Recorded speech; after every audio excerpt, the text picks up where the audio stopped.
For this podcast, we're going to focus on what we were talking about earlier, which is going over immigration, which is usually a serious topic. We're going to focus on the U.S. immigration issue, which is a pretty interesting topic because it's in the news right now. And right now, with it, there's a few different factors we need to go over, which is obviously the types of things with like name calling, such as like xenophobia, which really is not even necessary.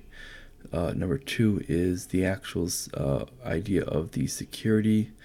Number three, which is the actual idea of what the impact on the debt is, and number four, with is the idea of who we need to be letting in, with the idea of what benefits they are to the economy, and five, with the idea of what the actual need is with the actual public aid and how that impacts. Number one, with the idea of calling xenophobia. Now, frankly, this is basically used as a political tactic. This is used because the fact is there is a big need from the Democratic side for a lot more voters that are essentially illegal. And despite what people want to state, when we have many areas that are not checking ID, they can essentially vote illegally as much as they want. They essentially can go from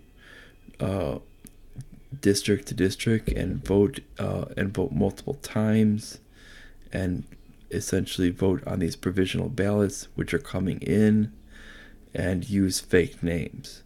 And this cannot be stopped because they're not asking for identification. Now, people are going to say, oh, but that's just a conspiracy theory. Well, one, we don't have the evidence to investigate this because each one of these states says, no, we're not going to allow investigation. And each one of these states, every one of them come up as left-wing states. It kind of shows something a little bit suspicious, as the states that are willing to cooperate are all considered to be right-leaning or right-wing or traditional right-wing states, and even those were even showing up as certain areas where there's some serious areas where they had some voter problems. Even in those states where they had pockets of left-wing voter fraud, and even with those states where they had voter ID, but there were areas where basically people were allowed to essentially kind of skirt the law. They even had issues with it. And when we see these other states that essentially are not using voter ID, we're seeing that it's basically that there's plenty of areas that you can be allowed to skirt around the law and illegally vote. And this is where this boils down to. Even if they're not going to be doing it illegally, they want these people basically that are not voting legally to essentially be legalized so they can vote. This is a whole new group to essentially replace what has been lost through the whole process of essentially eugenics of the of the black race from what was Roe v. Wade and what has been basically essentially deliberate eugenics to eliminate them. And if you look at the history of Planned Parenthood, you'll see with that. And that's really a different issue. But if you look at the number of percentages, they used to be well over 20%, especially in certain times with it. When it started, they were near about 36%, and they're now down to about 13% in the country. And if you look at that, you're talking that's dropping to, within about 40 years, that's going about to a third of their percentage. And that's in what they represent in the United States. And that's showing that this whole process is really effective. Now, since that was a major voting bloc for the Democrats, they needed to essentially replace this. Well, since we see that there's a lot of illegal vote, since there's a lot of these Hispanics that are not legal within the country, they've done a couple of times to validate them as citizens. Though what they did back in 87 with it, by trying to get the Republicans to validate them, they did, and they promised border security back then. What ended up happening was there was never border security. This was basically ended up being repeated about 20 years later, where there was we're about, or closer to about 25 years later, where we get to where they tried to pass through another idea of more of the same, and it ended up being rejected. Now, this is essentially where we're sitting at right now, a few years later from that, and we see that basically they're trying to essentially promise the whole world of border security just to get this basically where we get all these people full citizenship and right to vote. And it's really basically a tactic that they've used before, and it's really kind of obvious. And if you look at it, really they're not really concerned about these people, but rather concerned about the votes because of the loss of votes from the black community.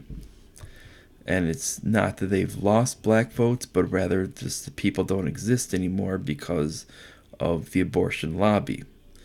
And that's just a fact. You can't argue with the actual numbers. When the number one killer of blacks is abortion, you can't argue with that fact, because when you have the actual demographics that show it, when your demographics shrink to a third of the size, and were actually targeted centers for abortion for these communities, you know exactly what it's from. Then we have the case of this is why we get to the case of why they tend to use the idea of calling people who oppose these legalization and open borders as being xenophobic, because they know if they don't, that without this bullying campaign, that they're not going to get this passed through. Because what we have essentially is, without any addressing of the public aid system, you're not going to really address the whole system of what's going on.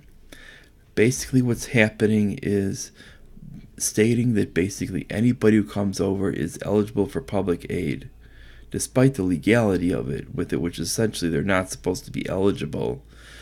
But you have these local areas that are basically telling these people that they're still going to be eligible regardless. It's basically worked as an incentive. And there's even still ones that basically, even if they're illegal, they're still being given access to. So when we have this, we have a situation to where we have all of these people that are given access to a whole system of public aid that they really shouldn't have access to. Everything from school all the way down to welfare, to food, to shelter, and all this should not be existing. This is essentially an incentive for them to basically pay money to people to smuggle them into the country. And this is essentially causing a serious issue with immigration, because they know once they get here, they pretty much have a free ride. They don't essentially have to work, because they can file for all these free programs that a lot of these officials are going to be looking the other way, because it means free Democratic votes. Free Democratic votes means the bureaucrats can essentially stay in power.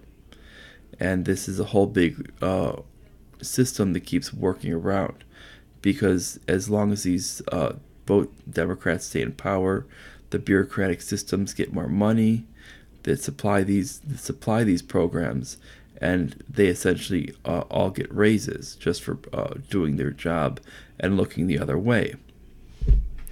And that's the whole issue. So what we need to be doing is essentially ending these public aid programs and going to charity. Now, the charity would be more often than not saying that they'd either be looking at what would essentially be the best for the country. They would most likely not be giving out money that would be against the interest of the people of the community, because their funds would be more likely limited to what would aid the community. And this is where we would be at, which would be a lot more helpful to what would happen. And this would essentially, when there would be a notice that no more public aid would be coming to these people, you would essentially be seeing that the whole idea of crossing over into a country and paying people to smuggle you over there would no longer be a benefit. And you would basically, I mean, you could try with NGOs, like how certain NGOs have tried this with it, but it would not be exactly that effective, because when there's no money there to actually help them when they get across, they're not exactly going to want to stay, because they would essentially have to work for every cent they got. And that's what makes the actual production of immigrants in this country work from the earliest immigrants. This is why when you look at some of the people that came in through both the East Coast and the West Coast when they came here as immigrants, why it was completely different. Now we look at the idea of the solutions to this, and this is where we come about with it. Now we need to realize that basically is when it comes down to immigration, we don't necessarily need caps. Because that's just insane of an idea. Because we need to realize that the labor market is essentially needs to be viewed as the same thing as a trade market. It should be viewed as unlimited. It should be unrestricted. As we talked about with the idea of regulations, making regulations on anything is only hurting the actual people of the country. It's making things cost more. So what we need, instead of being protectionist on this, you need essentially to view things as eliminating public aid and basically saying, when you come here, you're basically coming here at your own risk. And this is something basically is you need to view people as basically commodities. And they're coming here basically at their own risk. And the only thing we really need to be doing is basically a pretty much criminal background check. And once you do that, it's really not that hard.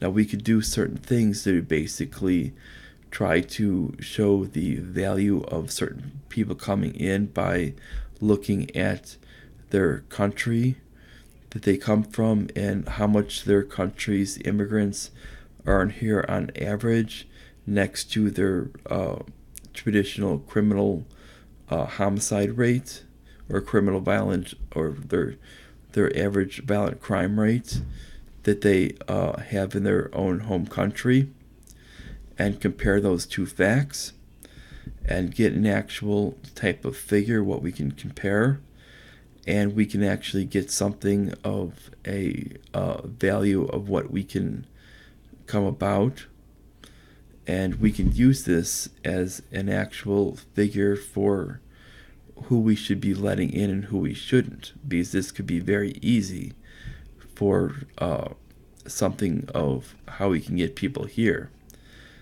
And this would eliminate people of both violent crime and people from terrorism very easily, because a high score for violent crime, even terrorism, would essentially eliminate many a country from their from being able to participate within immigration, as even high income scores would essentially be depleted from it, and it would essentially eliminate their ability to compete in the ability of entry and put them much further down the list, as opposed to moderately high income places.